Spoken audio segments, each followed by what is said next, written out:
back in your life like Jack Nicholson in The Shining at the end of the movie when he sits in the front yard and he freezes to death, because that's going to be the Midwest in the next 24 hours. This is the Educated Ignorance Podcast, the weekend warm-up on the Four Frequency Sake Podcast Network. I want to thank everyone hanging out with us here on this lovely, frigid Thursday evening. And Johnny isn't coming through that door, but we're about to do some wild shenanigans regardless. Oh, Here's Johnny. Nick Brink's about to come up with a pop culture reference. Gentlemen, it's my podcast wife and my podcast side chick. We're all here together. Hi, boys. How we doing tonight? Doing well. I've got both of my kids trained to do the Here's Johnny.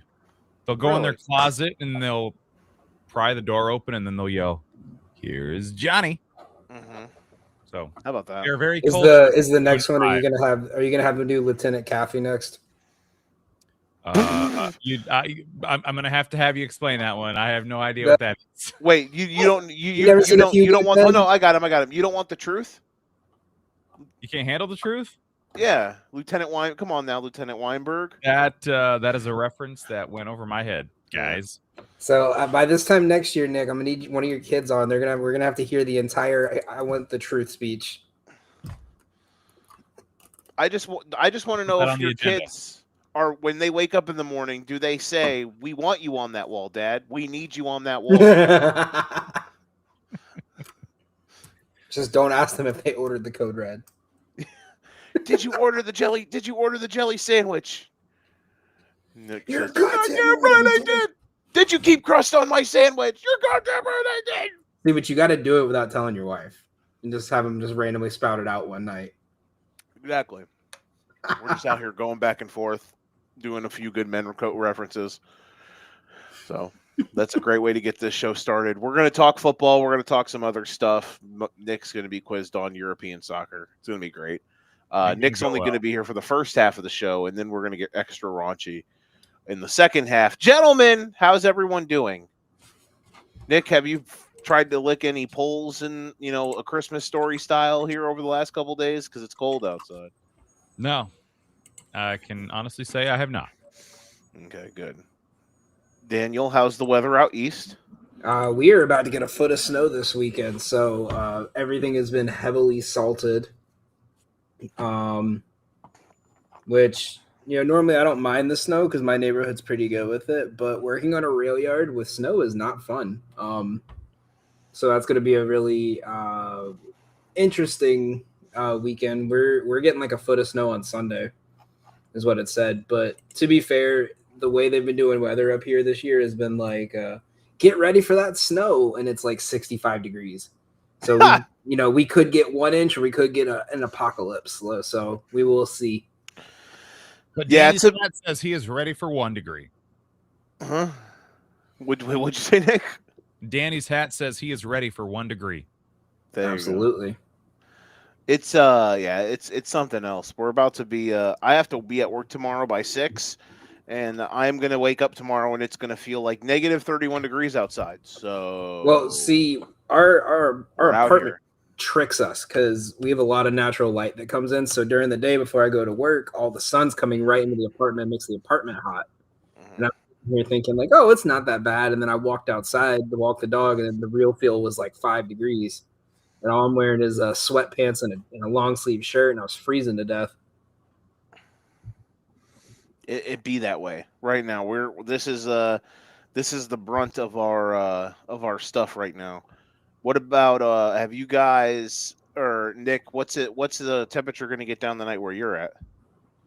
That sounds right. I'll pull it up right now. I haven't looked at the actual temperature. Overnight low tonight, low of 13. Wind chill values as low as negative 35. Oh yeah, we're out here, baby. We're living large. We're living large with liver and lard. So we're gonna, It is officially put your dogs in underwear so their nuts don't freeze to the sidewalk weather. That's a good one. I've never heard of that before. Never heard of that logic. So if I had a male dog, it'd be something I would consider, but I do not. So that is not my Not me they're speaking to, but we're going to have fun here regardless of all the shenanigans and all of the cold weather. We're going to talk conference championship football. We're going to see if I cry during the conversation. We're going to talk some other fun stuff as well.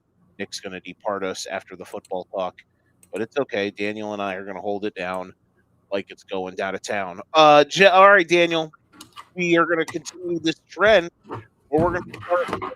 Last week we started it with some news and notes. I think we're going to do a little Wayback Machine. What do you got for us here to get things kicked off? Absolutely. So hold up one sec. My headphones died as we started going. Oh my God, he's so unreliable, Nick. This is why you're the full. This is why he's the side piece. Right. You're way more reliable than him. Unreliable, like the Bears trying to get to the Super Bowl. Good one. So, so first thing in news, fun little tip. So the Hall of Fame announced, the Hall of Fame roster was announced for Major League Baseball. Only 2 names made it this year. It was Carlos Beltran and Andrew Jones. Both were center fielders. Joe, I'm going to quiz you because I don't know how much Nick knows on baseball. Can you name the last center fielder to make the Hall of Fame? Center field is their primary position. Andrew Jones. Besides those 2. Oh, shoot. I thought I had a loophole. Oh. I don't know if I can. I don't know. I really wouldn't know. I'd be sitting here for an hour. Ken Griffey Jr. Okay. Wow. So here's a fun fact. Since 1982, there's only been 4 center fielders who have ever made the Hall of Fame. And center field as their primary position. Kirby Puckett, Ken Griffey Jr., Beltran, and Andrew Jones. So there was a 15-year gap between Griffey Jr. and Puckett and a 10-year gap between these 2. Between Jones, Beltran, and Griffey. So I just thought that was interesting considering, how valuable that position is that we haven't seen many Hall of Famers from there. I think baseball is pretentious. I think baseball writers are dorks when it comes to who gets in and who doesn't get in. The ML Major League Baseball lets no one in. The basketball lets everyone in. I think the NFL has a perfect happy medium for the Hall of Fame. I think they do it right. Yeah, that's a good take on it. I think that's why I'm glad MLB has started cycling the voters every 5 to 10 years, so that way we don't there was that guy a couple years ago in Boston who admitted that he would never, even if he thought they deserved it, he would never vote for a Yankee player because his whole job has been hating on the Yankees, and it's and I think he was the one who didn't vote Ichiro.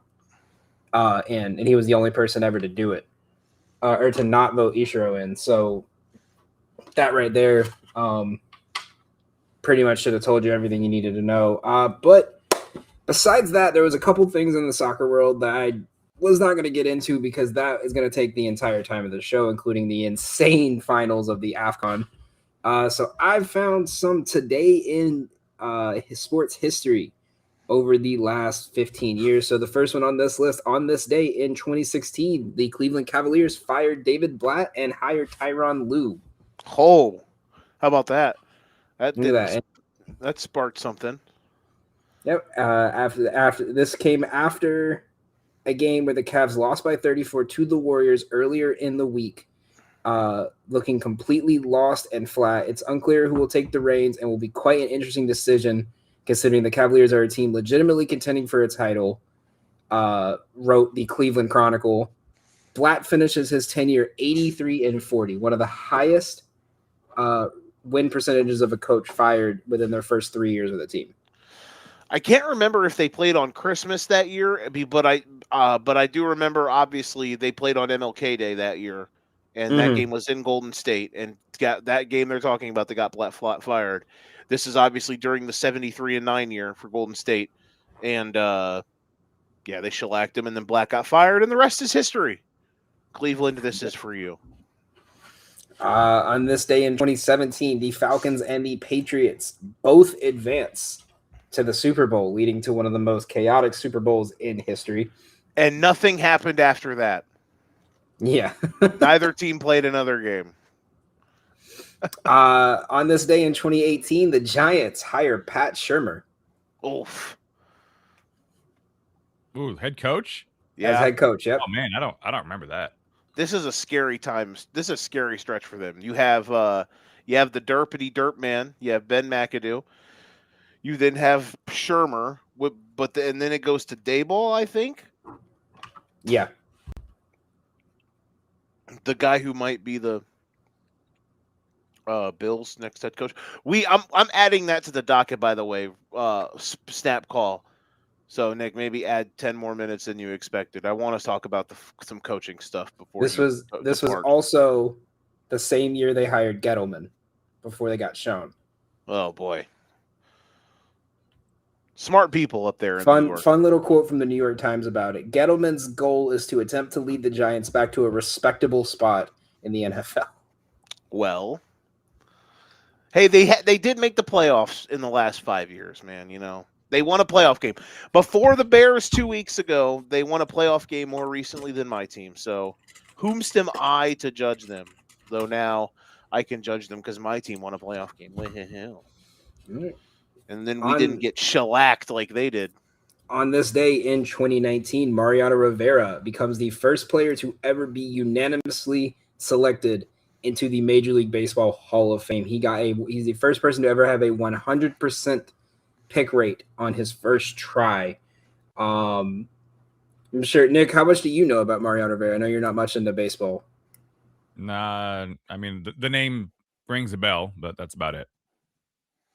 And he's gone. Oh, down he goes. If this was a NASCAR, if it was a NASCAR person, is there any Marianos or Riveras in NASCAR? None come to mind. He told me he was having some internet trouble earlier, so we'll see if he can jump back on. Let's see here. I just texted him. That's tough. Maybe his power went out. Got hit by a massive blizzard. He got hit by Mariano Rivera fastball. He did. Here we go. Oh boy. Okay, he's coming. He's alive. Building exploded. Yeah, we lost the second tower. Too soon? Nah, not soon enough. Computer tower. The first tower was okay. Is the second one went down? Yeah, that's what you're talking about. The second computer tower. Yeah. Hi, honey. I'm back, bitches. There you go. All right. So to continue, I was saying, so some fun facts about Mariano Rivera. More people have walked on the moon than have got a hit off of Mariano Rivera in a World Series game in his entire career. He has the lowest ERA of any pitcher to pitch in multiple World Series. He is a 0.7 ERA, and he is the last player to ever wear number 42 in MLB history. Because he was wearing 42 before they decided to retire the number, and got the permission of Jackie Robinson's family to continue to wear 42. Back to football, Eli Manning on this day in 2020 retired his 16-year career. He started 234 games and with 366 passing touchdowns and 57,000 passing yards. And then the last three here, actually might be four because I know Joe was in love with this man. 49ers defeat Packers 13-10 to advance to the NFC title game in 2022. And the next year, 2023, is when the Bengals defeat the Bills 27-10 to advance to the AFC title game. I remember that one. That was a fun one. And the last one here, Jets hire Aaron Glenn on this day last year. Oof. Tough times. And they still have no interceptions since. They have none of the interceptions. They have no interceptions since then. Did I bring up the stat that someone showed, like if you rolled over like a $10 bet on their interceptions? Yeah. That's good stuff. I might do that next year. Probably gonna get a pick in the first game. Oh, you know they're like someone like they're gonna like all the sports books are gonna bring up that stat, and then they're gonna put whoever they play week 1 as like minus 200 for under or something, so no one will bet it. Yeah, no kidding. I can't wait to see what they do, like how that works, or not how that works. I sound stupid. Or just I can't wait to just track that, see how many passes it takes. Watch Like them next year. Next year have the most interceptions. It's worse from first. That would be funny. They create like 70 takeaways next year. Yeah. All right. So before we get in, do we want to go quiz Nick on his German football knowledge? Absolutely. All right. So let's try it out. All right. So for reference for the people watching, before the show started, Nick was telling us about his history betting soccer, and he pronounced the team name wrong. So naturally, knowing me and Joe, we had to quiz it. So my first thought was, ooh, let's go to the German soccer world because these team names are kind of crazy. So I found 3 that I think one's a little easier than the other. There's one that's easy, one that's hard, and there's one that I am 100% confident you're not correctly pronouncing. So like you're gonna put it in your in your name box so I can just see. So I'm gonna share it on screen here with the team logo and their name, and then yeah. All right. So the first one we got here, nice and simple. Bayer for Leverkusen. I'll give it. It's Bayer Leverkusen. Yep. Is Leverkusen. That that fun. supposed to be? Why are they sponsored by Bayer? I was going to say. Well, I thought it was. Yeah, are they supposed to be? Because it's the same logo. It is the logo for the aspirin. Yeah. It's like it's just where they're from, basically. There are some teams, like there's one team that they're sponsored by Red Bull because they were just called Leipzig, and then they the owner bought Red Bull, and so now they're RB Leipzig. Next one here is one of my favorites because I still barely know how to pronounce this one. Oh boy. Nick, I want you to go first, and then I want to give it a try. We're going to go Bo Russia. And you said that like a Midwestern. Bo Russia. Bo Russia. Bo Russia. I don't want nothing to do with Bo Russia. That is what Bo is short for. Bo Russia. Bo Yes. Bo Russia Jackson. Bo Russia Nixon. Okay, and then we're gonna go. Oh God, I don't know what the 2 little dots on the O. I can't remember what that says. So it's we're gonna supposed to be like a sound. Okay. Yeah. I was gonna say Munchamakuchi, but that's not quite right.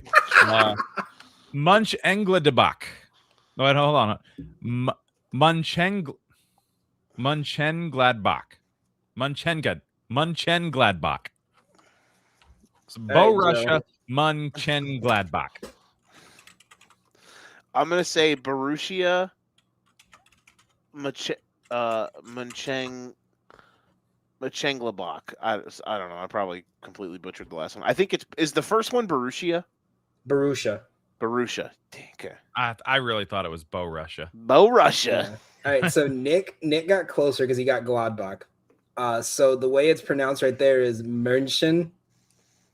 So like München. It's Borussia Mönchengladbach. Nice. This next one, I will Venmo either of you $10 if you get this one right. Okay.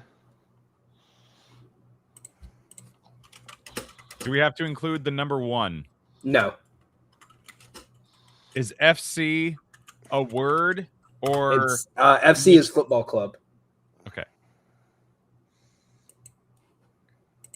Oh God, what is that goat doing to the circle? He's giving it a good FC. I think I know it. He's giving it a good Fulken.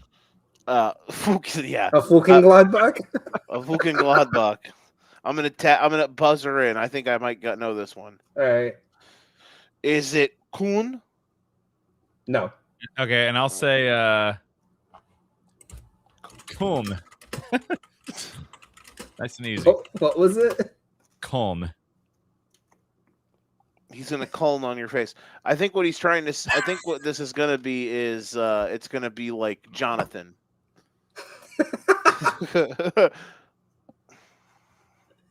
All right, what do we got? It's Nick was closer again. It's Keln. Keln. Huh. Okay. It's technically Cologne. Cologne. Yeah. Right. That is how they pronounce it. Some of the other ones that did not make the list, but I was really interested to see if Nick could do it, where there were some ones in here like Eintracht Frankfurt, Sport Club Freiburg, and then my favorite, Hamburger. Hamburger. Like from Pink Panther? Yeah. All right. Now let's get into some American football. America. America. Right. How do you guys think that we did last week on our picks? I remember 100%. All I know is, if I remember right, I think I went contrarian to the 49ers pick because everybody else took it, and that went well for me. I don't remember anything else. You did, actually. So I looked like a genius. But that was the only one. I don't remember the others. So, all right. You're going to take us step by step, bet by bet, game by game, how we did? Yep. All right. So, we have... I was going to say, you could ask us, and that'll be a trivia question for us. Like, do you remember what you picked? And I'll be like, I have no idea. Yeah, Nick would have looked you right in the eyes and said Mönchengladbach. Mönchengladbach. We all took the Bills to win. Gladbach. Nick just took their money line. Danny took Bills plus 3.5. Yay! But he parlayed it with Josh Allen anytime touchdown. Boo! Fuck. Oh, you didn't take Josh Allen's 7 interceptions? No, we didn't. I took Josh Allen anytime touchdown, so we all went 0 for 6. We went 0 for 6 in the Bills game. We went 1 for 5. Or no, we went 3. We all picked the Seahawks to win. I picked the Niners to cover. Danny picked the under. Oh, bad beats are us. You know how mad I was? I was like, all right, 41. Like, I was like 41-3. Like, we're good. Or whatever it was. Like, I was like, all right, just no more touchdown. Yeah, I was like, no more touchdown. Yeah, I was like, no more touchdowns. Like, we're good. I was like, they're not going to score. Good. I was like, come on, just run the. We're not good. You know how bad I was? I was sitting there at work. Everyone's like half asleep because we didn't have a train coming in for another hour. I yelled, God damn it, Kenneth Walker. Super fucking loud.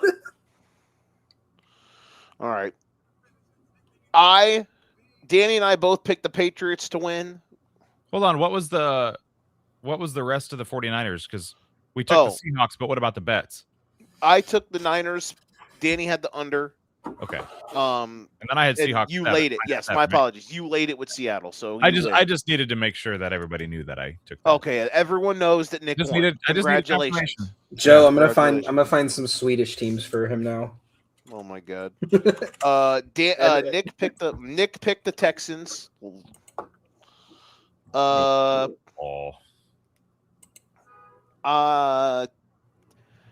Danny, what a pick here. What a pick here. Texans under 19.5. What a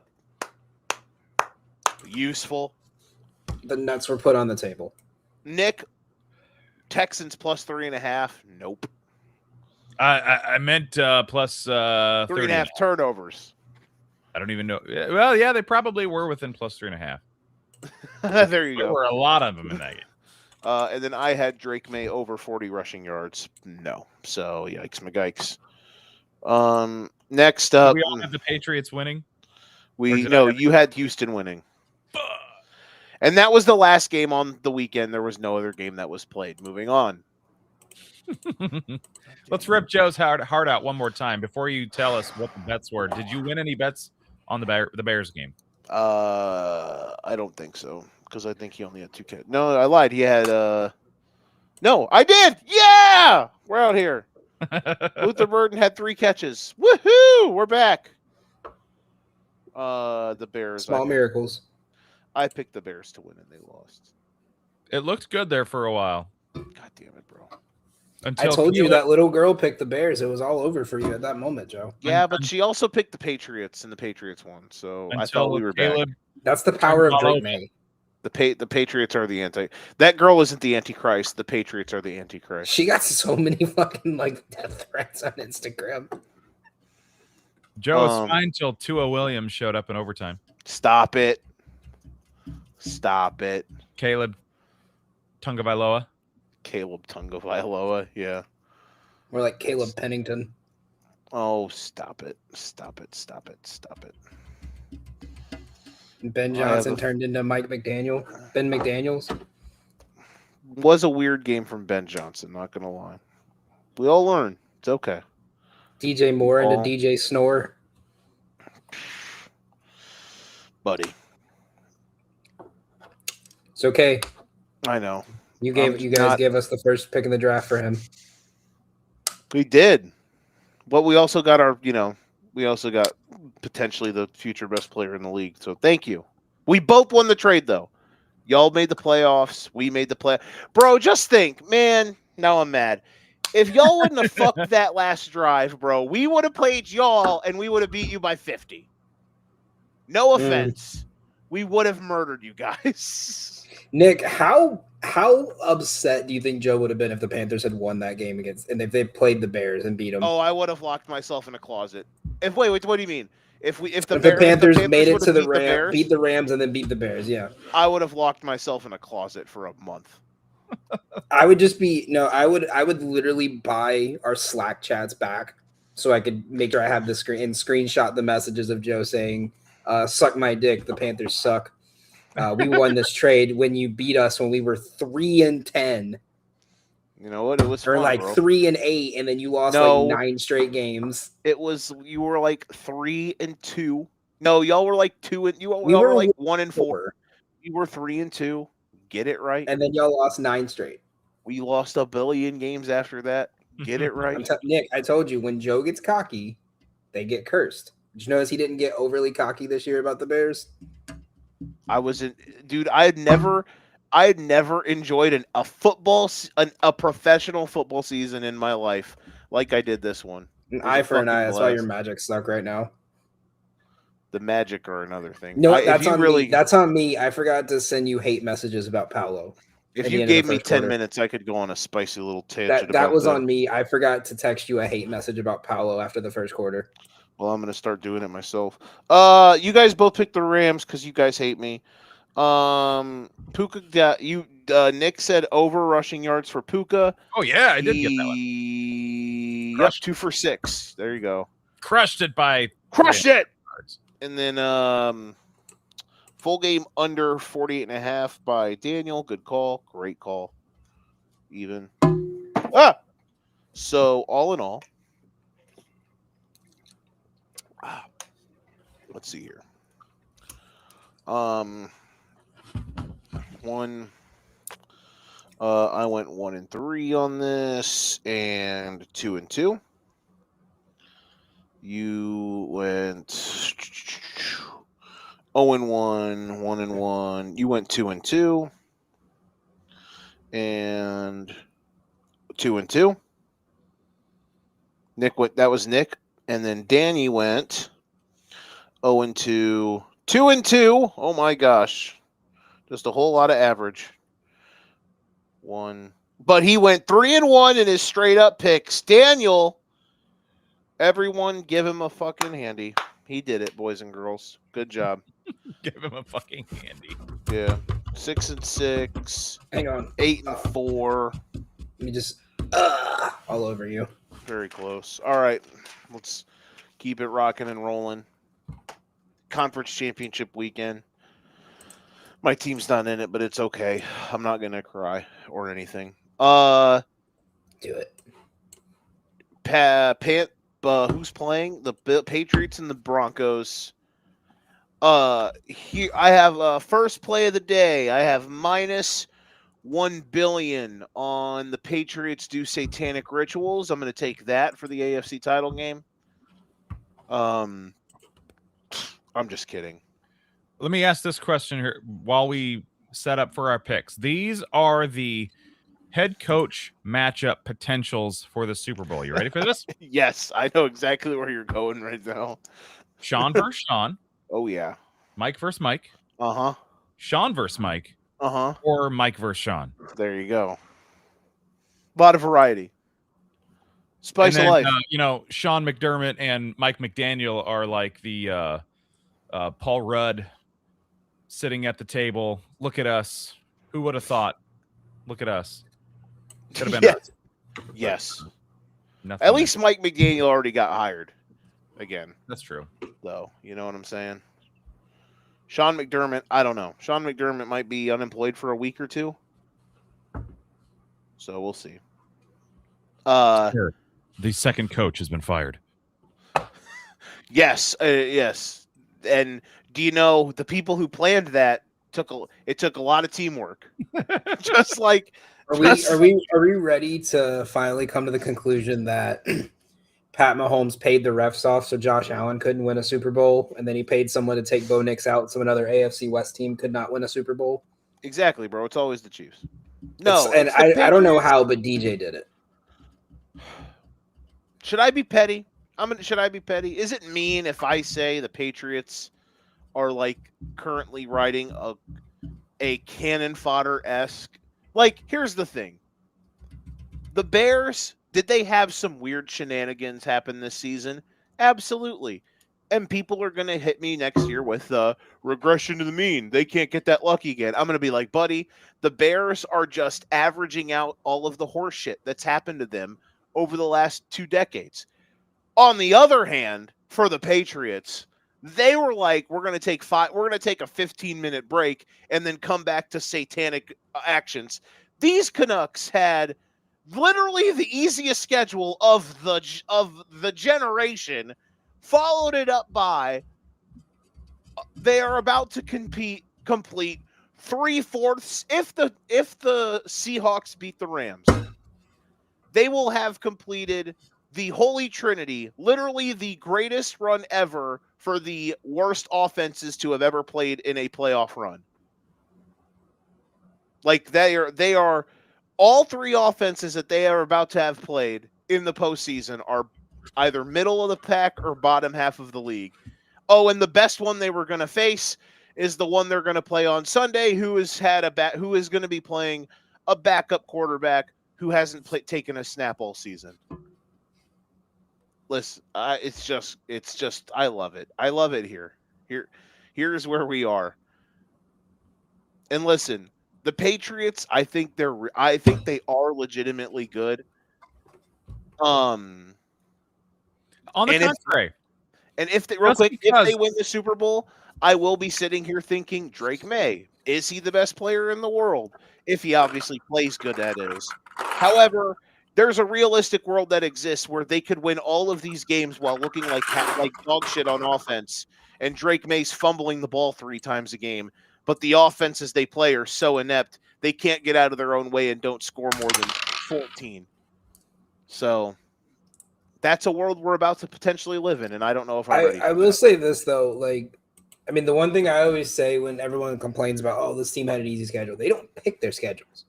Correct. Like, it just happened. They hit a good, they got a good offense. Like, now, if they had a league average schedule or the hardest, do we think they're 13-3? No, I would say they're probably closer to 9-7 or 9-8, maybe 10-7. I also want to take this time to also point out, I can't remember who, but someone on the Golden Ticket Show said that the Patriots were going to go into the bye with at least their Week 13 bye at least like 11-2 or 12-1. And he got told he was retarded. Listen, at that time, you were saying that for a guy. You were saying that about a quarterback who had literally won one career game in the NFL. And I was like, everyone needs to take some settle down juice. Turns out I was wrong. I love Drake May, but I listen. I was clearly wrong. This team is I'm not even saying that this. They are partially scheduled. They're about they're a decent chunk schedule lucky, but like that's shit. That is what it is. Like they're a good team. They went into Buffalo and won. They're a good team. However, I think they caught 2 massive breaks because I just feel like if they would have played anybody else in their first 2 playoff games, they probably wouldn't be where they're at right now. That's where I'm kind of at. Just because you have the easy. I mean, that's fair, but I would also say, like, I'm looking at their road games this year. Reality, the only defense they've played that you could say is top half of the league was Buffalo.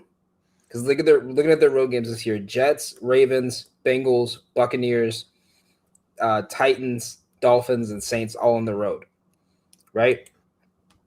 Buffalo is the only one that had like a somewhat of a decent defense. They still put up 23 on the road in Buffalo. Which the one thing I'm going to be very interested to see in this game is both these teams on their home road splits have been super high scoring, but both teams have really good defenses. I'm curious. Is anyone are either of y'all, because I'm not, are either of y'all taking New England to just roll and like lay? Are you willing to lay the 4.5? Because I think this game can be close. I think if this was closer to a touchdown, then if it was closer to a 6.5 or 7.5, then I might look at Denver. I don't think I won't touch Denver. But if you told me the worst case scenario is New England wins by 7, I wouldn't disagree with you on it. Yeah, I'm not going to take Denver, but I won't. I wouldn't lay it with New England. A lot of people thought this market was going to skyrocket the minute. It's gone down. It was 5.5 on Sunday. Actually, it has kind of jumped a lot. So, all right, it opened. I would still feel comfortable taking New England with the points. Myself. You would lay it. Now, is it a bet or a pick that I'm going to make? I don't know, but I would feel more comfortable if I had to pick a side. That's the side I would pick. So I will say this: just answer this. How much different is the team they're about to play in Denver different than the team they just played this past weekend? They got CJ Stroud. He looked silly. Really maybe one of the best defenses in the league. Where Denver, they've got good defense, but do you think a quarterback can start one game all season to go to the Super Bowl and he can cover 4.5 points? Here's my thought process. Yes, home field advantage maybe that's the big difference for I think that matters. I mean, it doesn't. I think you agree with me. I think you agree with me in saying that it definitely doesn't. It definitely matters. The home field. Yeah. I mean, it doesn't. This does matter, but it doesn't matter. The Patriots are historically 0-4 in playoff games in Denver. And again, but that was just with Tom Brady. They didn't have Drake May then. Exactly. So that matters a little bit. It matters a little bit. Now if I was a Patriots fan, I'm sure Don will say this tomorrow. He's going to say, ain't no fucking player on those teams playing on Sunday. And I agree with that. I think the Patriots are going to win. Here's what worries me. I do think that they will be able to, they'll have a half before, unless, okay, let me not try to talk in 15 different circles. I think the matchup is way better for Denver than it was against this defense than it was for Houston against this defense, because I think they're a better coached offense. I think that they're a better offensive line. Does that make sense? Obviously that makes sense, correct? So I'm not going to sit here and worry about what did Houston run for last week? They ran for like 22 carries and 30 yards. I don't think Denver is going to do that. I think Denver is going to come out and try to set a tone. I wouldn't be shocked if they won the toss and they took the ball and just tried to go have a 17-play, 65-yard drive that took 10 minutes. And even if they got a field goal out of it, they'd be tickled pink, because their game plan probably is going to be, let's literally take the air out of the ball. Pun not intended. Danny died again. And let's take the air out of the ball. Let's not allow New England to possess the ball at all. Kind of one of those game plans. I do think this New England defense is gettable. They can be ran on, I think. And I think the Chargers and the Texans both had inept offensive lines. The Broncos do not have that. That is where I do think that where New England's defense the last 2 weeks has turned into God mode, and Milton Williams has turned into has looked like an all-pro. He's a great player. I do think, even though Stidham is playing, I do think that's a bit of a matchup thing that is going to be where Denver isn't drawing dead. Does that make sense? Yeah, I think so. Like, even though it's on the road, if their offensive line sucked with Stidham in there, I'd be like, yeah, they're cooked. But I think they're going to be able to block New England, and we'll just see we'll see if they can run the ball enough, at least to make this close. What do you think, Danny? So that was my take here. Has been, I think that the Broncos' offensive line not being a corpse like the Chargers and the Texans' offensive lines were, I think that makes this matchup much different than. I think he crashed again. He did. Oh, poor Danny. So that's where I'm Danny boy. What do you think, Nick? Where anything else from that? I still feel comfortable. Maybe that's going to be my pick of record, just to stick with it. Yeah, playing on the road, that'll be the big thing. I mean, they haven't had to do that yet, and obviously the Chargers and the Texans didn't really challenge them with their offenses anyway. Mm-hmm. But I don't necessarily see Denver's offense challenging New England either. So to me, if the Patriots don't cover or the Patriots don't even win the game, Denver's defense is going to have a hell of a day. May might turn the ball over several times, but I don't really see a world where this is like somewhat high scoring and New England doesn't roll. You know, if anyone's going to score 30 points, it's probably going to be 31-14 or something like that, New England. Whereas if Denver's going to win this game, it might be 17-14, something like that. That's how I look at it. So I think I will feel comfortable sticking with the Patriots 4.5 when we get to there. So you're going to lay it. You're obviously taking the Patriots to win, and you're going to take New England -4.5. To me, I just feel like Stidham, first start of the year, that is just going to be way too much to overcome. Now, on the flip side, if they know their limitations and they game plan accordingly, maybe they can avoid Jarrett Stidham looking like we saw last weekend against the Patriots and CJ Stroud, where if, you know what, don't give a shit what happens. Just commit to running the football and play conservative at quarterback. They probably stay in that game and have a chance to win it. Don't be prone to mistakes. I don't know. I just feel like if you maybe take the aggression down a notch and just let him screen and all that fun stuff, that might be their recipe for success. But I feel pretty. I'm going in with confidence on my pick. That's fair. Daniel, while you're welcome back to the world. You took the under 43.5. Can you do me a favor? No. What? Thank you. Can you try to find me rushing attempts for Denver players, please? Disgusting. What? Seek help. I'm kidding. I'm looking for a rushing attempt line for Broncos players, because all they have Bronco player. All they have on FanDuel are the Patriots players. I'm assuming it's just RJ Harvey. Is he the main one? RJ Harvey and Stidham. What are their rushing attempts? 4.5. No, you wouldn't be able to do. You'd have to do 3.5 for Stidham because 4.5 is like -180. Mm-hmm. 10.5 or 11.5 at plus money for the for over. Harvey. They don't have under set up yet. Okay. I'm gonna go over RJ Harvey. How many? What's his number? 10.5 is -140. Harvey 11 carries is all. Yeah. Plus carries. Yeah, They're I like -130. I like that a lot. That seems low. Maybe I'm just tripping, but I like that. He's cleared 10.5 in all but 2 of his last 8 games. Granted, one of them was this week against the Bills. What's his receptions line? 6 carries, McLaughlin at 4. Oh, maybe I don't like this. Yeah, McLaughlin, he played a lot more than I was expecting because I took Harvey in a bet. Yeah, what's Harvey's receptions? I'll look here too. I've got it pulled up. Oh, Danny died again. At least on FanDuel, I do. Let's see. They don't have it listed. Receiving props. FanDuel is just ass. They used to be my go-to book, but I think I'm on the anti-FanDuel bandwagon. Yeah. Especially for player props. They are probably the worst book out there anymore. It seems like there's not that much.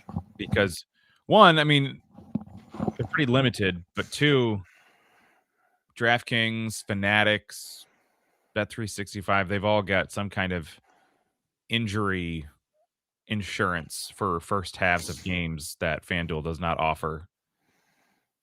Especially in the playoffs, FanDuel has nothing. In the regular season, they had first quarter. So, I mean, when you're looking from book to book trying to find an edge, like, why are you taking player props on FanDuel? Unless the odds are way better, but I've not found that to be the case most of the time. Yeah, I'm trying to...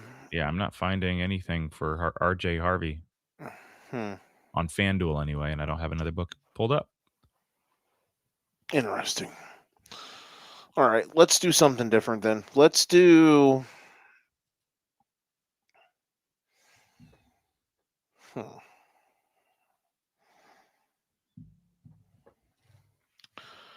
Let's do Keyshawn Boutte over 30 or plus. Let's do Keyshawn Boutte.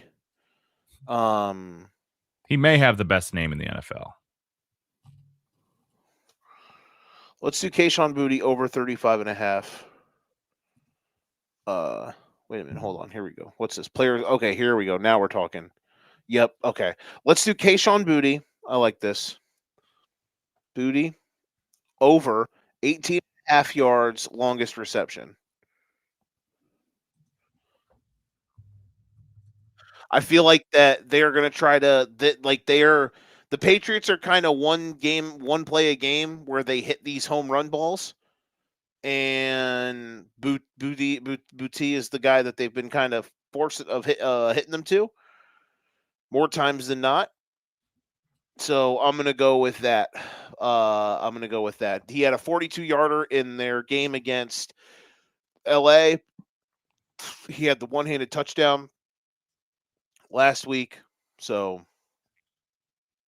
I like that one. 30. So over 18.5 rushing yards, or over 18.5 longest reception. Daniel, I'm back on my phone. Do you like Nick? Get closer. I need to feel. All right, thank you. Danny? Do you like that one? Do you like? I heard. Do you like Keyshawn Boutte over 18.5 yards longest reception? We're like toddlers with an iPad right now. Yeah.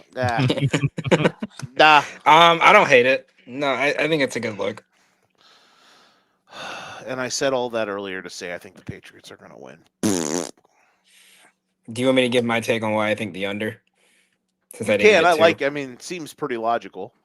Yeah, I mean, so my big thing is like the public is hammering the over, and I think they're thinking that mindset of like, oh, this is, a bad backup quarterback versus starter. They're gonna blow them out the water. No, it's still a top 5 defenses facing off, right? And we saw when Drake May played another top 5 defense how slow and low scoring that game was. Do I think there's a possibility the over hits? Yes. Do I think it would require Jared Stidham to blow everyone out of the water? Yes. So I might look at. I don't know if you can still see me or not. I do not know. Okay. I'm looking up a play. I just can't look it up on my computer because it's running like diagnostics. You're fine. Oh, damn, that's high. I'm going to take the Broncos first half team total. It's not my official play. I'm going to also look at taking the Broncos first half team total under 9.5. They've held every opponent so far in the first half low scoring. Mm-hmm. So I like it for that. But mainly I like the under here just because this is if I think the Broncos know that the only way they're going to stay alive in this game is if their defense shuts down the Patriots. Mm-hmm. So I think the first half under is in play. I think the Broncos team total is in play. But if anything under 42 and a half, anything you can get above 42 and a half, it's at a decent price. I'll pay it to get 43. Okay. All right. So for under 42.5 on the number 43 here. and a half. 43.5, sorry. Minus 125. All right. And I'm assuming you're picking the Patriots. Yeah. Okay. Can't wait. Fucking Patriots back in the Super Bowl. They've had it the hardest out of every fan base. I mean, They really have. 6 years without a Super Bowl run. Nerds. We're 2 games away from everyone telling us how Drake May is the best player in football. Well, I mean, I don't see Caleb Williams fan pages on Instagram. Yeah. Yeah, I see Drake May lover a lot. Shout out to them. I love Drake May, but man, I run the Drake May lover account, but damn. Have you seen what they've been like? They've been because his wife posts baking videos of stuff she makes and food she makes for dinner. Really? And everyone in the comments is like, "Careful, make sure there's not too many spices because Drake's tummy is sensitive." Or "Oh, I hope he enjoys this and gets well rested tonight." That's funny. Shout out to Luke May's brother. All right, moving on to the real Super Bowl. Ladies and gentlemen, maybe I'm a hater, maybe I'm realistic, maybe I'll be wrong, but Super Bowl 60 takes place in Seattle, Washington at 5:30 Eastern Time on Sunday, and I'm still sad now, but I think when this game kicks off, I will be ready and I will be ecstatic. Because if you would have told me about 6 weeks, if you would have told me a month ago that these two teams are going to play for the NFC Championship game, I would have been doing push-ups on picket fences. However, I didn't think it would come at the expense of my heart getting pissed on. Regardless, we're here and we're excited.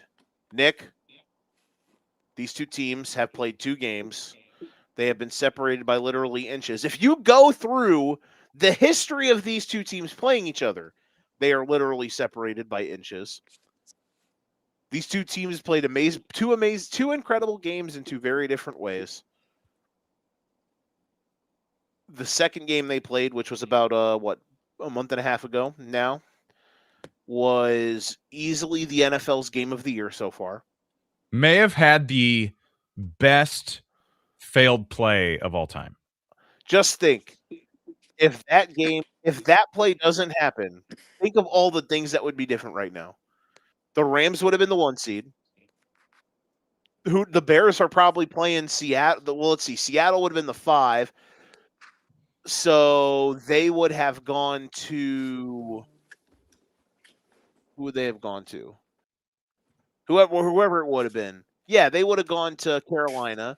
They would have. So the Bears would have been playing Seattle last weekend and would have lost 48-3. Oh yeah, So there's just so many different things that would have happened if that play gets called at the time. I thought probably correctly. Regardless, Nick, I will start with you. Can that game match? Can this game come close at all to what we saw on that Thursday night? Not how X amount of days ago. I feel like that is such a high bar. I don't think it comes anywhere close. May still be a good game, but I feel like it'll take a lot for it to get to that level. Now, do I hope it does? Sure. Bring it on. But I will take the under on excitement level. Not quite that high. Okay. Fair enough. So I will say the opposite. I think there's enough people who are going to say realistically in their heads, they're going to think, oh, 2 great games and then an insane high scoring game the last time they played. Surely it'll happen again. Probably Yeah, it's going to be an exciting game, but the thing is I like there's a very real possibility this game ends like 13-10, or it's going to end with one touchdown in the game, and like both kickers are going to have like 3 or 4 field goals apiece. Mm-hmm. I'd like that. That'd be fun for different ways. I'm for it. Danny, where do you see the biggest edge in this game? Sam Darnold and the power of friendship. No, I'm kidding. God. Side note: could you imagine like a Jets fan waking up in a coma from the last 10 years, and you just say, "Oh yeah, Sam Darnold is in a championship game," and then and then he goes to look and he sees who the Jets had at quarterback that year. Wait, what? Who the fuck is Aaron Glenn? When did we sign him back? Yeah. No, I think this game goes either way. Like I genuinely think this game is just going to be who has momentum going into the fourth quarter. I love. I know you have a Seahawks ticket, Joe. I have a Rams ticket that I need to cash, so I might hedge it. My Seahawks ticket cashed already. I had them plus 550 to win the NFC West. So I have a plus 800 on the Rams right now. I have a plus 500 on them to make the Super Bowl. I have a plus 800 on them to win. And at the beginning of the playoffs, I put one in for plus 950 for Rams. For either side, Rams beat the Patriots or Patriots beat the Rams. So I'm big on the Rams. I might have to hedge it with the Seahawks, but I just think if this is Matthew Stafford's last year, which I don't think it is, what a way to go out, right? Mm-hmm. An insane playoff run, a all-timer against the Bears, two great games. Now you have to play the division rival you've had 2 great regular season games against. I think not having Charbonnet could hurt them, but I think the Rams got too much juice right now. I think we saw a Seahawks team that everyone was just doubting too much and had a week off to rest, and now they're playing the Rams, who are just connecting. I do think. So here's the thing. I actually think the team that's playing better right now is Seattle. Nick and I talked about this on Sunday. Remember, Nick, we said how since that fourth quarter of the first meeting, or of the second meeting, the Rams have plateaued and the Seahawks have continued to ascend. The Seahawks right now are a wagon. However, there's something about this matchup where Darnold has struggled in the 2 games. Now they were able to kind of navigate their way and get hot in the fourth quarter, and then the drive Darnold had in overtime to win the game. And now we're here, and it's conference championship Sunday coming up. And I think the Seahawks are the marginally better team, but I still think this game is is incredibly played on the margins, and I think that it's as close as you can get. Like, no pick that I say is going to be confident. I just want everyone to know that. Like I don't feel confident in anything regarding these 2 teams, other than the fact that I know both of these teams are awesome. They've been the 2 best teams in the league for the last 3 months, and it's fitting that they're here 60 minutes away from the Super Bowl playing each other. I will say this, and because Joe, you know how I've talked about like Thursday night football as a whole this year. Mm-hmm. It's easier to have a bad game during a Thursday night football game and your team still come out and win versus a team as a whole week of rest and has that mentally in their head that we blew that game. You know what I mean? I think I get what you're saying, yeah. Do you feel like... Because if I'm going to double check the data on that, go ahead and ask your question. I'm going to double check myself on this before I say it. Nick, do you feel like... Where do you see the biggest edge for either side? Like, do you see a certain thing that you're like, okay, I think this team can exploit this. I think that this is weakness for a team that can be, turned on its head a bit. I know we've talked about it over the course of the year, but to me, Seattle's defense, and honestly, maybe even lumping special teams in there. I mean, in the first matchup, special teams was a major part of Seattle's comeback. They really got the ball rolling. But to me, I look at the Seattle defense, and in their last 2 games, they've given up 9 points, right? Bingo. All San Francisco. Mm-hmm. And I almost called them St. Louis. The Rams, their defense isn't really scaring me right now. To me, Stafford's playing well, but he's not playing great. I think he's been around 50% completion percentage, it feels like, for the last month. So I feel like Seattle's defense can take advantage of some things. Mm-hmm. So that's where I look at this game, defense/special teams for Seattle. To me, that's the biggest edge for anybody in this game.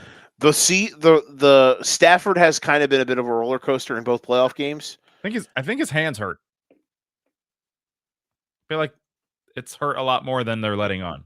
He was really dying to give the Bears the ball on Sunday, but the Bears got kicked in the dick with turnover regression in their 2 playoff games. That is where the Bears got variance back to earth. Was all the football? There were a total of like 5 fumbles in the 2 games, or 6 fumbles in the 2 games that the Bears forced, and they recovered 0 of them, which gotta love it. I wonder if like if the Rams are going to be able to live on that fine line. The special teams too, man. Oh my God, it's just annoying because my team had to play them, but the Rams special teams are terrible, and I feel like if they don't win the Super Bowl, it's going to be because their special teams goofs it up. And I was expecting it to be a much bigger difference on Sunday than it was, but somehow, some way, they were able to play the special teams to even in the game against Chicago.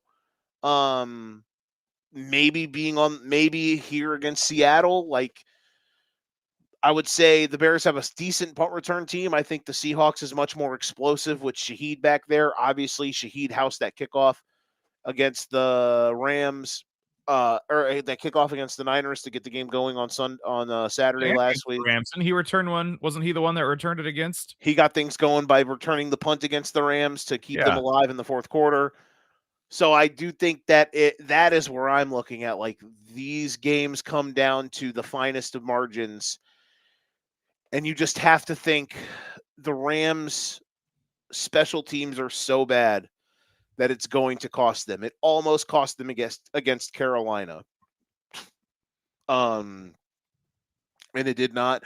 I feel like this is a game where if they do have a special teams gaffe in their back pocket, it's going to be in this game. I'm intrigued by that. So we'll see. Also, shout out Rashid Shaheed. The how big do you think Seattle looks at that trade right now and be like, for somebody that hasn't scored an offensive touchdown for them, how huge he has been? I never thought that this would be how he would be effective. Darnold since that first Rams game, his offensive output throwing the football has really shrunk. Like, in the first 10, 11 games of the season, nobody was more efficient taking shots downfield than Sam Darnold. But then he threw that 4-interception game against the Rams, and he kind of has been turtled. He's only thrown like 9 or 10 touchdowns since that game. And when they got Shaheed at the trade deadline, I thought, oh, God, Shaheed is going to just open the field up so much. He's going to be an extra guy to stretch the field and just kind of be a deep threat, which is what he's always been. But instead, he's been this special teams gem that they have, which has been incredibly fascinating to see that is where he's buttered his bread, here since becoming a Seahawk, which is cool to see. It's cool to see that trade being utilized in a way that I never imagined it would be. Does he got one more in him? We'll see. Danny, you got you muted, brother. Yeah. I mean, that's fair. I think as someone who watches the Saints a lot, Shaheed just kind of started floating into that role of just like you remember when Pat Mahomes for a while was just like, fuck it, Tyreek Hill's down there somewhere. Like that's kind of how it felt with Shaheed. Like it was like, all right, are we giving him a 1-yard drag route, a trick play, or are we throwing it 50 yards down the field? because there's 4 defenders guarding Olave right now. I think pairing him back up with his former offensive coordinator does wonders because he knows exactly what he needs to do to be effective. That being said, I would say also the regression for Darnold even probably came before that game. Jokes. I mean, if you remember their game before that, they played the Colts. And I'm looking at the stats right now. I mean, Darnold threw for 271, but they only were able to put up You're they put talking up the first Rams game though. No. November 16th. The 4 interception one. That was the one I was saying, yes. I was saying the 4 interception game is kind of the No, I'm talking the 2 intercept. I'm talking I was thinking more towards like the 2 interception game. Oh, okay. No, has been his market of deficiency, if you want to call it that, in just production it started to tail off after the first Rams game. That is where his line of demarcation has started. He's still been good in the majority of these games. It's just he had a bunch of touchdowns until the 4-pick game, and then since then he hasn't had nearly as many touchdowns. Yeah, I think that as much the Rams defense has been a lot worse if you like looking at it, but when you also look at who Seattle had to play and how like kind of stagnated their offense was, I mean, I was never sold on San Francisco's offense anyway because it was give Christian McCaffrey the ball and then wait to see who's open after they put all 11 defenders on Christian McCaffrey. I still think even with Seattle's defense, I think the Rams have figured out a way to put points up on them. I think Seattle hasn't had anyone score legitimate points on them in a while, and I think it could hurt them in the process. Their last two games, they played a team who couldn't put up a touchdown on them. What are you going to do when Matthew Stafford?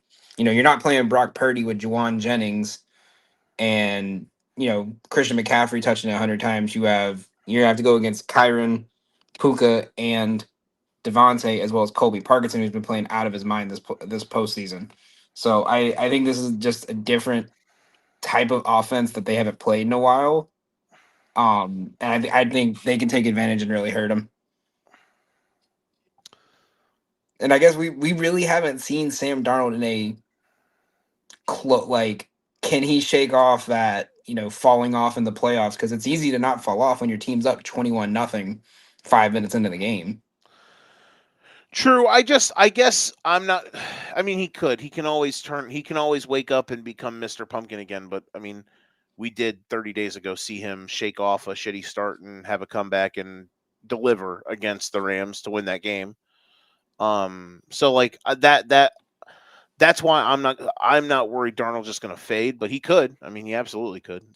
I also want to point out with that. Do you remember that trend I brought up to you last year about teams after they played the Lions? Because the Lions play so physical, they always struggle the week after. That was a Thursday night game after they played the Lions for the Rams. And that was off, in my opinion, the Seahawks barely pulling out a win against Phillip Rivers. Correct. Yeah, I'm not. So I think that's what I mean when I say like it's a Thursday. There was a Thursday night football game. As much like it's a lot easier for Stafford and them to prepare when they had a week off after the Bears versus 3 days off one of the more physical teams in the league. Oh yeah, I'm not disagreeing with you on that aspect. I'm just pulling from the most recent data point we have where these two teams played each other, which was the highest stakes regular season game of the year. That was also the best played game of the year. That's just what I'm pulling from. Yeah. Who are you guys picking to win straight up? Seattle. I'm going LA. Okay. Nick, give me your reason for the confidence because you said that with some bass in your voice. With some hair on his chest? I just feel like they're the overall better team. I don't really see much for weakness. And they're at home. Does matter. And to me, just to get here, the Rams have had to come from behind or, face elimination in the final minute of their game or whatever. Because, like, They, for all intents and purposes, Chicago should have won that game last week if Caleb doesn't throw that interception. They are driving down the field to get in field goal range to win the game. Rams season's over. Yeah, if they don't throw that minutes ago, you're losing to the Panthers. Like they have needed some circumstances just to get here, and I feel like Seattle is too good of a team to let you get away with that at this point in the season. So I don't disagree. Seattle, and would it surprise me if the Rams win? No. To me, this should be a fantastic game. Should be one of the more fun games of this week and last. But yeah, I will take Seattle. I don't disagree with you. I'm glad you picked Seattle because otherwise I was going to pick them because I had wrote down the Rams, but I thought both of you guys were going to pick the Rams, and I was going to be like, oh fuck, so I'm picking Seattle. I really have no clue. Team of destiny, and all of those, overtime and late fourth quarter shenanigans will continue. Who knows? Hang on. I know Nick had his beer ready. I need my drink for this. Oh yeah, there you go. And that's not beer, by the way. I finished that. This is just water. Yeah, I know. I gotta catch up on my chalky milk. Cheers, boys. And here is Everclear. Joe's been drinking it 7 days straight since the Bears game. Can't feel sad when you're warm inside. Exactly.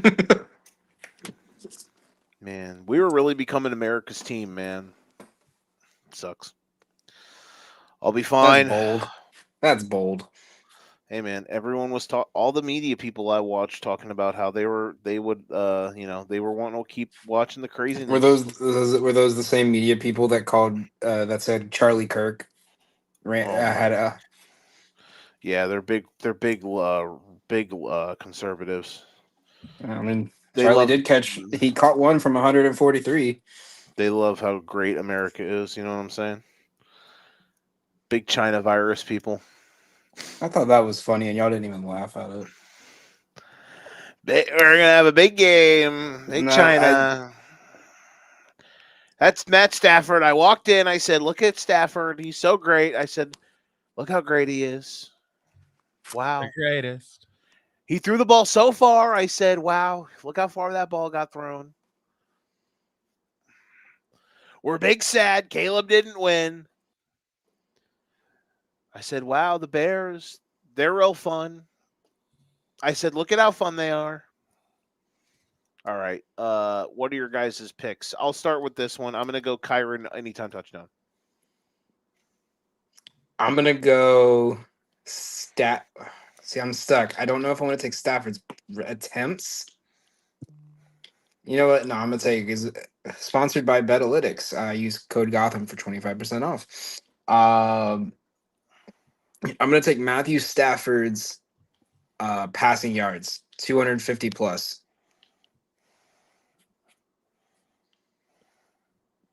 And if we're being ballsy, you could get it up. You can get them all the way to 300, and it's still a good bet. There you go. He did throw for like 4 something in their last game they played. I think also when Betalytics has him projected to go over, it's like 9-2 this year also. And when it's like that high, it's hit. Like the last time they had him like 300 plus or like 50 yards or more higher than his line was that game where he threw for 400. There you go. Nicholas, what do you got?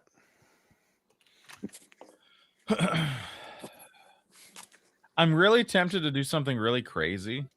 Okay. Wild. I just want to see. I want to put these numbers together really quick. Okay, what you got for me, boss? I want to see what this looks like. But both Jackson Smith and Jigba and Puka Nacua have had success against their opponent this year. Puka went for 225 and 75 against Seattle. Mm-hmm. And Jackson Smith and Jigba went 2 games, and he was over close to 100 in both of them, I think. 96 and 105. So I'm out of pure curiosity. I'm just looking up what it would be for each of them to go over 100. I'm looking here. Well, Puka's line, I think their line's both at like 93-ish. Yeah, it's in the ballpark. Plus 317. It's not that enticing then. You could do like anytime touchdown parlay between the two, which is plus 339. I'm gonna see what this is. I'm gonna do both for 100 and both for touchdowns and see how smooth we're looking. Okay. 854. Okay, that's way too much correlation, I guess. Those odds are not. What were you hoping for? I don't know. I was just curious to see what it would look like. Okay. I had no idea what it might be, but I'll just keep it easy and take Seattle 2.5. Oh, you're gonna lay it. Why not? There we go. Or I could. Well, let me go back and look quick. Let me find my Puka. Because maybe I just ride the hot hand and have him cover 4.5 rushing yards this week. You're just gonna keep firing it off. You're gonna keep betting red 18. Possibly, but I gotta do a little digging here quick. I have a fun fact for you guys. They already have the hypothetical odds up for every Super Bowl matchup. You guys want to hear it? Is Seattle Denver the biggest blowout? No, LA versus Denver is the biggest blowout. Like the lines? Yeah. Yeah, so if it's Rams versus Broncos, Rams are opening as 8.5-point favorites. Over-unders at 45. Seahawks Patriots, or sorry, let me do this. So Rams Patriots, it's opening at Rams minus 3.5. With the line with over-under at 51. Seahawks Patriots is opening at 3.5, and Seahawks Broncos is opening at 7.5.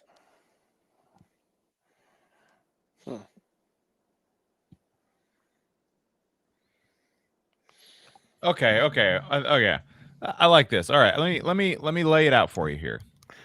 Since November 16th, the LA Rams have 1, 2, 3, 4, 5, 6, 7 wins, including 1 win against Seattle, and they have 3 losses in there. In the 3 losses, Puka has 0 carries for 0 yards. When they win, he has carried the ball in all but 2 of them. Oh my gosh.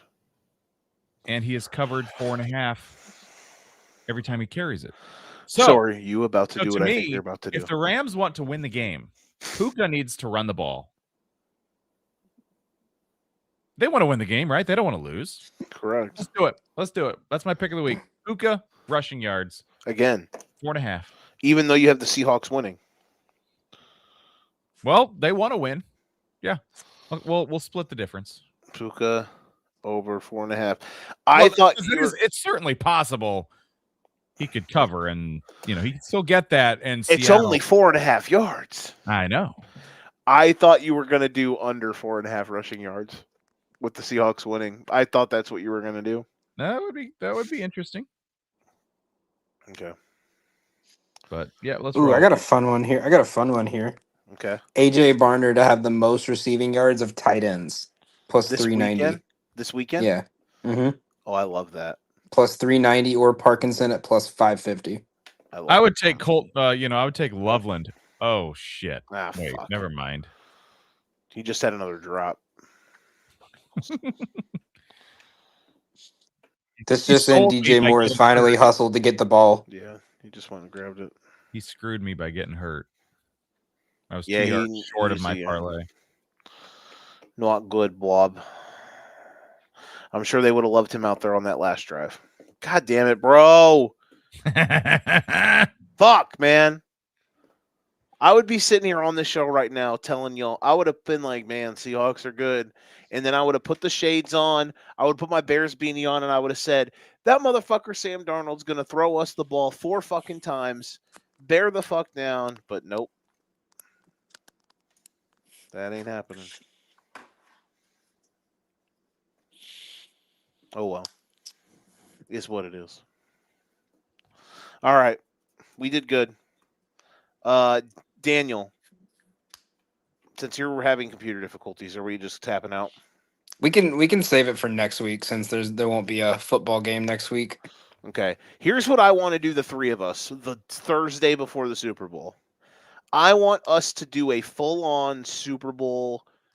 We can either do a parlay, we can do a props draft, we can just do like prop locks.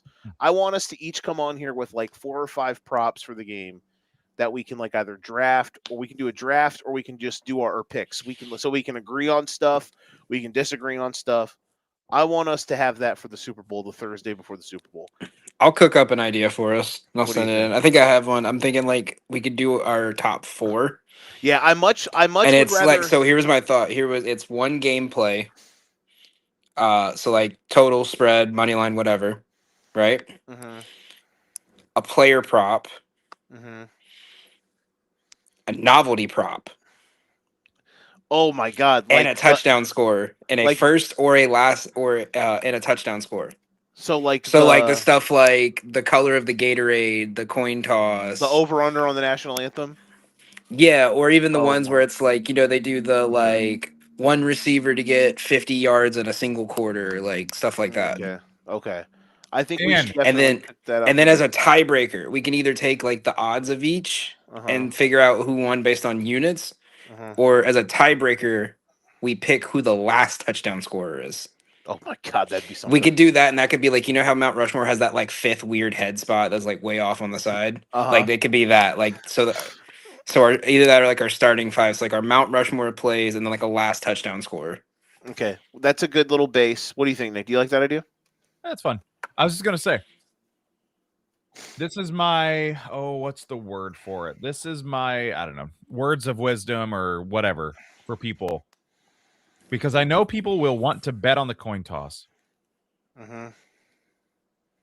This is always good advice, but it's even better advice when you're betting on the coin toss.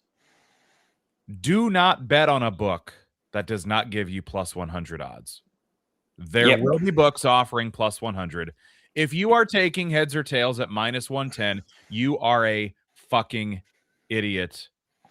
But then again, you're sports betting. You're probably doing 10-leg parlays. So I will say, you're betting on the fucking coin toss. Last year I got smart. So I had a bunch of different books that were giving boosts as long as the odds were below 150, right? So in one book, I put $25 on heads with the boost putting it at plus 110. And I went to another book and I put it at 25 on with a boost to put it at plus 115. So either way, I came out with plus money. Or granted, it was like I made like $30 off 25, but like still, that's a nice little way to cook up some money. That's what I used to do for hockey. I used to take the pick'em games, and I would take both teams to win in regulation because they were always like plus 100 or higher, and I'd take the risk on it. Honestly, in the NBA, I feel like there could be people out there that make a lot of money just betting on the plus money line team and wait till, someone goes on a 6-point run and then take the other and you get a couple plus money bets. Like, I feel like in the NBA post game, that probably works out more often than not, that you can get both teams. If you watch the flow of it, oh yeah, I got what was it when they did the London game? I don't know if I told you the joke I'm making with Joe is that every time I accuse players on the Magic of being like members of ISIS, or I think the exact one I used for the German game was that Paolo was the next Hitler. Every time I do that, they always come back and win. But the thing is it's because the Magic are a really bad first half team. So what I do is I find like the one team that's like really good in the first quarter or really bad in the first quarter, and I take the line. So like what was it? A couple years ago, I think my biggest one, it was Knicks versus Bucks on Christmas Day. Bucks were like the best first quarter team, like the worst second, third, fourth quarter team, whatever, right? Bucks were up 38-14 at the end of the first quarter. Knicks are plus 300. And I'm like, ooh, now the Bucks have to play their bench. Plus 300, I put $100 on it. Halftime, they're still up 10. Took it at plus 120. Put another 50 on it. Knicks won by 18. So my original Knicks minus 6 won, and those other two.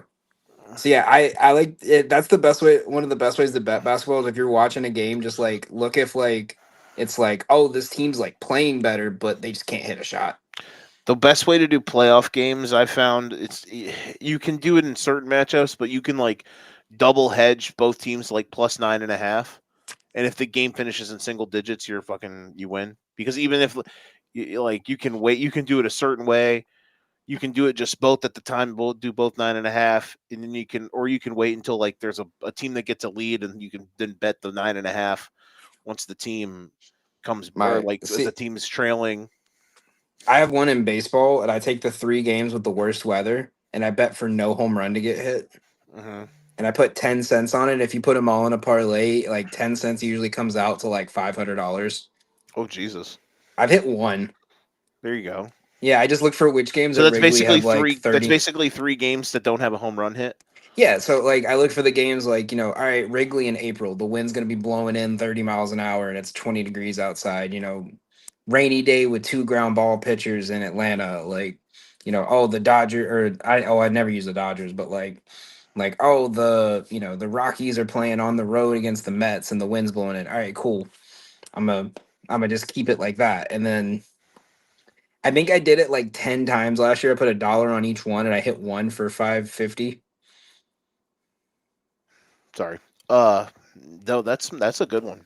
It's more just like fuck it, why not? Like kind of fun shit. You're bound to hit one out of every 30 of those. I mean, I did hit the rookie of the year at plus 5,000. So that you did. I was proud of you. So now I have to get a Drake Baldwin tattoo. Because I said in a group chat, if Drake Baldwin wins Rookie of the Year, I will go get a Drake Baldwin tattoo. So now I have to go get a Baldwin tattoo. There you go. So 2 weeks from tonight, Super Bowl draft, or not draft, Super Bowl parlay, Super Bowl picks. Mount Rushmore. Yeah. And we can agree on picks. We can disagree on picks. Just because if something gets taken, won't be off the board. I'm excited. That'll be fun. And then we could cook up some parlays and stuff on our own, like on the show. Yeah, we can just cook some stuff up, dibble and dabbling. Do you want me to bring Prop Spot on for that one? One of our other sponsors. Oh, like have a guest come on for it? Yeah, because I use him for all our football plays. He's our sponsor. We could talk about that for sure. I'll text him. I figured if anything, if we wanted to get really kooky, we could have Ray join us for that.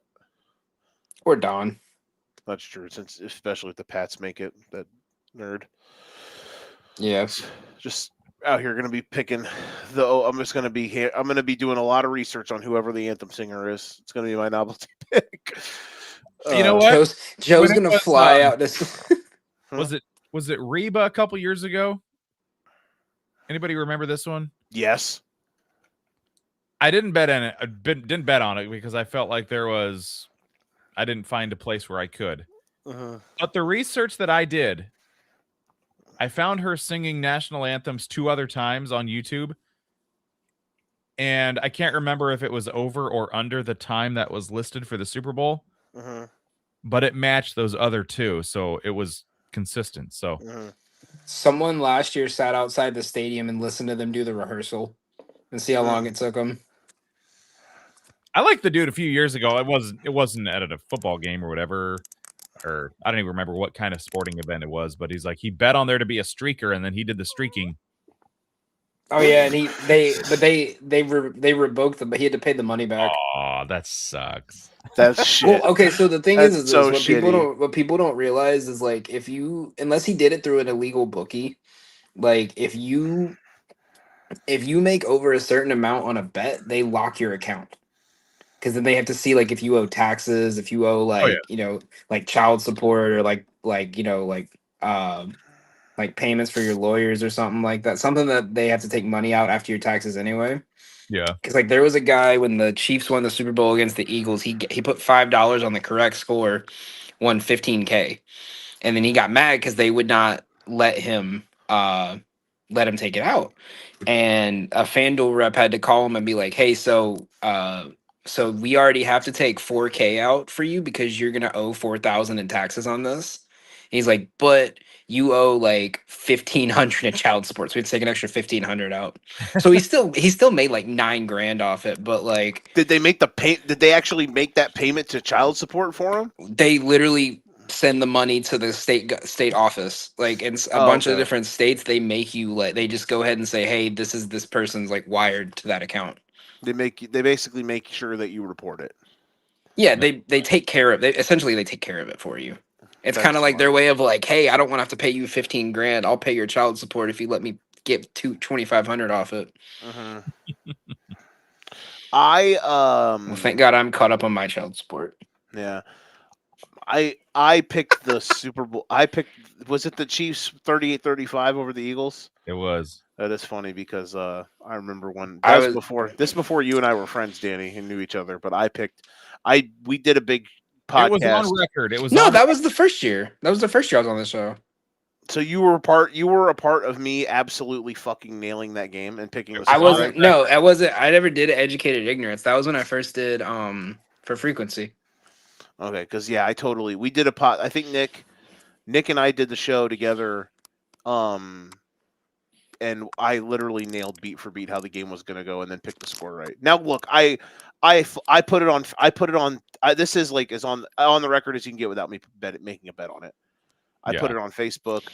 We have podcasts where I picked the game right. I literally said beat for beat how the game was going to go. I was so pissed at that one because my bet at plus 250 was for the game to end on a walk-off field goal. Oh, right? Shit. Yeah. And they put 1 second on the clock. There was yeah. I was full on ready to like storm the DraftKings office. Yeah, the now I can just go to Citi Field and gamble it anyway. Shout out David Stearns and his casino. Hey. So next week we will be on here doing some basketball stuff probably. But 2 weeks from now, go over baseball preseason. There we go. We're going to do more soccer content. I'm going to get you like diehard in soccer. That's my goal. Like, because your Man City team sucks and they're playing my FIFA team next week. Juventus, dude, the World Cup's coming up, bro. We're about to be locked. Yeah, I'm gonna say that's my goal on this show is I'm gonna get you and Nick into like not like into it like I am, but like enough where it's like you have a team you're rooting for. I'm an international soccer whore. That'll be a cold day in hell when that happens. Nick, I promise you. Nick, I promise you, I could get you in just telling you drama from some of these teams. That's how I got Joe in. We're about to be doing Olympics content here in a couple weeks. So I spend way too much time during the year watching NASCAR and NFL. I do not need to add anything else to my watching habit for the. Let's see. I'm trying to think of a team. Sanity and my family. The way we got Joe in is I told him of a Premier League team that's like the closest to the Bears. So I'm trying to think of who the Dolphins would be. I'm mad. Let me find it. I don't like the Dolphins right now. Well, no, for Nick, not you. That's a fair point.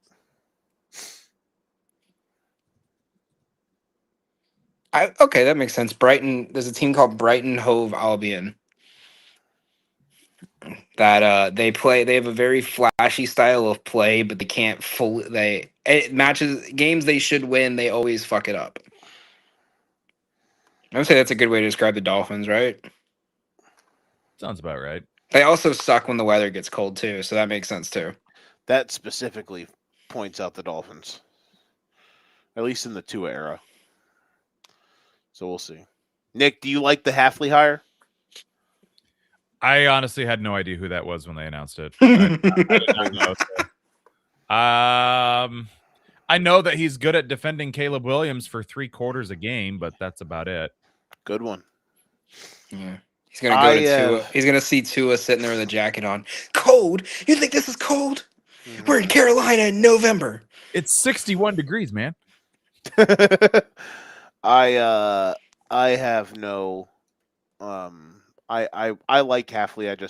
They shouldn't have fired McDaniel. But it is what it is. Yeah. Well, I think you were at a point where it's like, okay, like, do you honestly think you could have been able to recreate that season where you were what, like 10-7? The one where Tua kept getting concussions. Like, I don't think they could have done that with McDaniel.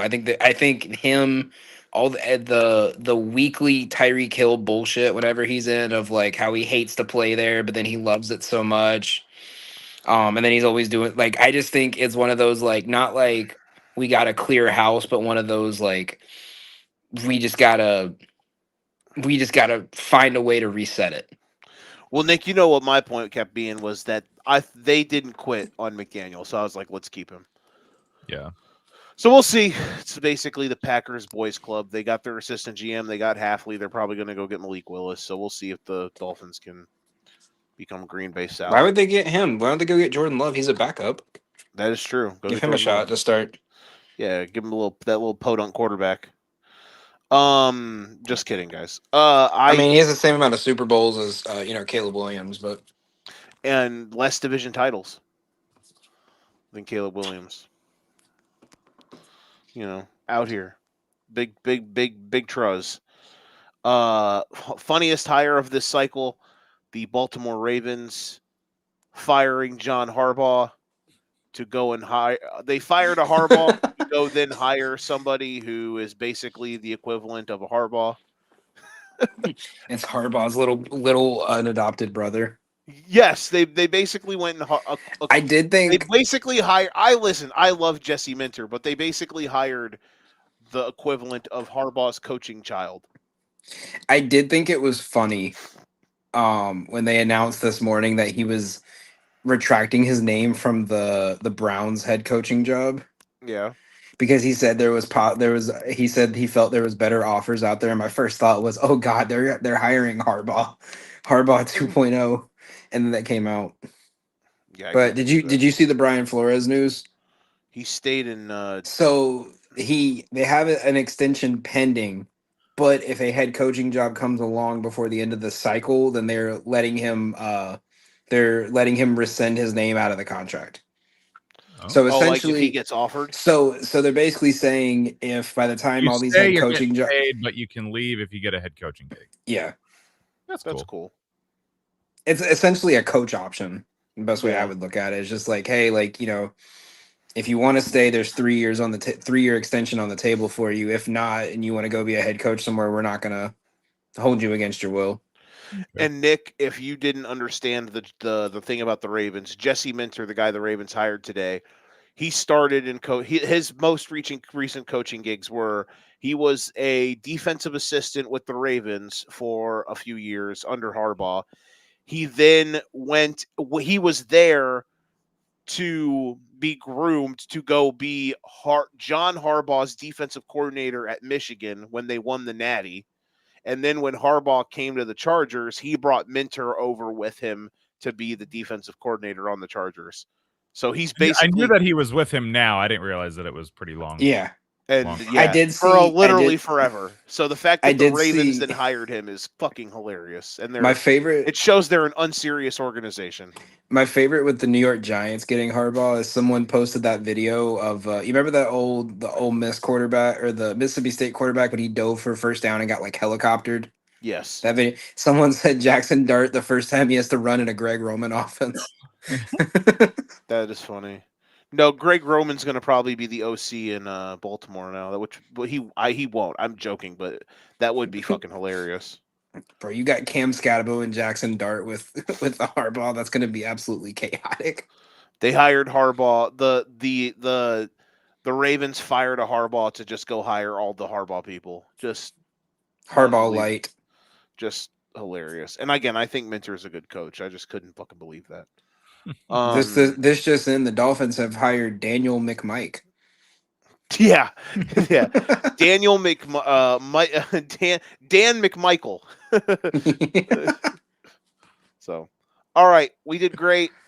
We'll be back next week for weirder stuff. We'll be back in 2 weeks for the most weird stuff for the Super Bowl Mount Rushmore pick show. Can't wait for that. Might be the greatest show we've ever done. Until then. This has been the Educated Ignorance Podcast for if you ain't got your game as fast as sticks. Make sure your weekend is warm, even though it's not going to be here in the Midwest. Bundle up, folks. We'll see you guys next time. For Nick, for Dan, I'm Joe. We'll see you guys. Bye.